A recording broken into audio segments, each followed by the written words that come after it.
हर पल हर क्षण आपको याद करता रहूं, ऐसी प्रार्थना है।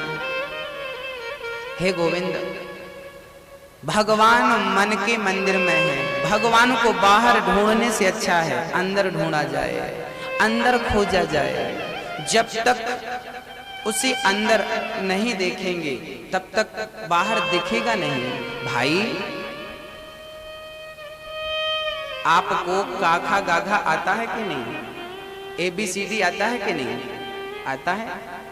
अब बताइए, ABCD काखा गाघा आपके अंदर है कि नहीं है? अंदर है, इसलिए तो आप पहचान जाते हो ये का है, ये खा है, ये गा है, ये घा है। यदि अंदर ही ना हो काखा गाघा तो क्या पहचानेंगे? जिसके अंदर काखा गाघा नहीं है वही तो अंगूठा छाप, कुछ नहीं आता।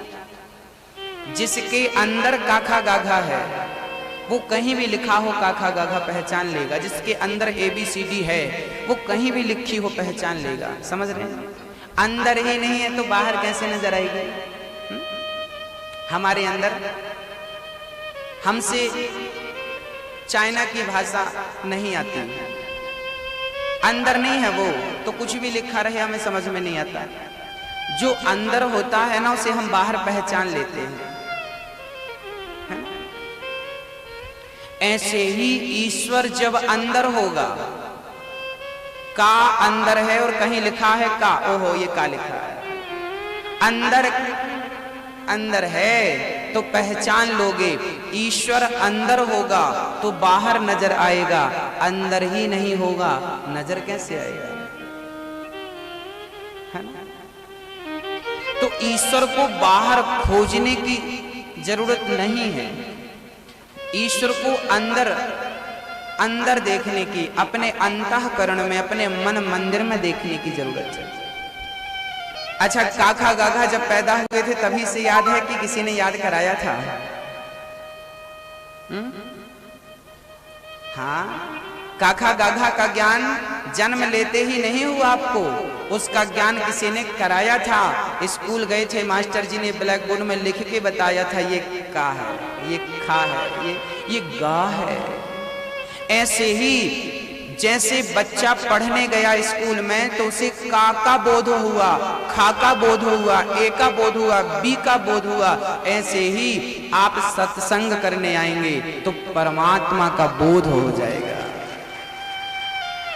स्कूल में हमें पढ़ाया गया है का मतलब का से कबूतर, का से कमल, का से आदि आदि हैं, खा से खरगोश, खरबूजा, गा से गणेश, गा से आदि आदि। जब स्कूल में पढ़ेंगे ना तो का खा गाघा के अलग अपने मायने होते हैं, और जब सत्संग से जुड़ जाते हैं तो मायने बदल जाते हैं। फिर पा मतलब पानी नहीं होता, पा मतलब परमात्मा हो जाया कर जाता है ना?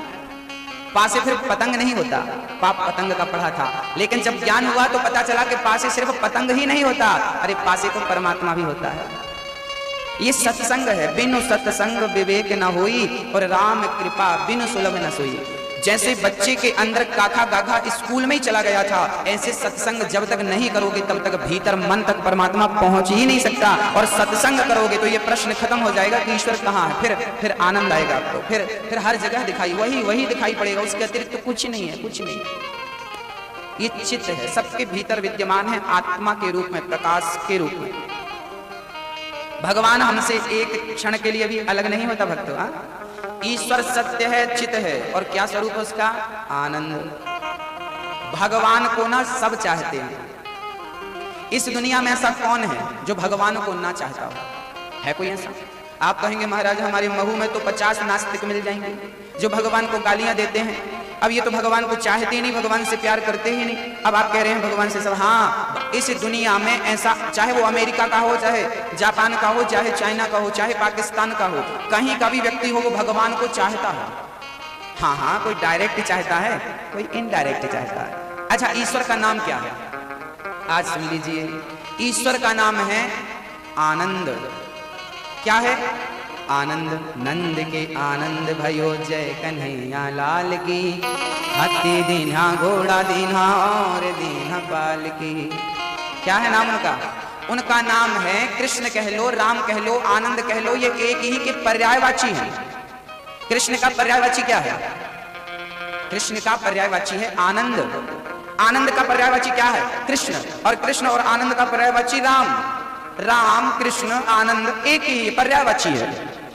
अब बताइए भगवान का नाम आनंद है या नहीं है? नंद के आनंद भयो जय कर। रामचरितमानस में भी लिखा है, जो आनंद सिंधु सुख राशि सीकरते त्रैलोक्य सुखासी। ईश्वर का नाम आनंद है। कौन है इस दुनिया में जो आनंद नहीं चाहता, ये बताओ।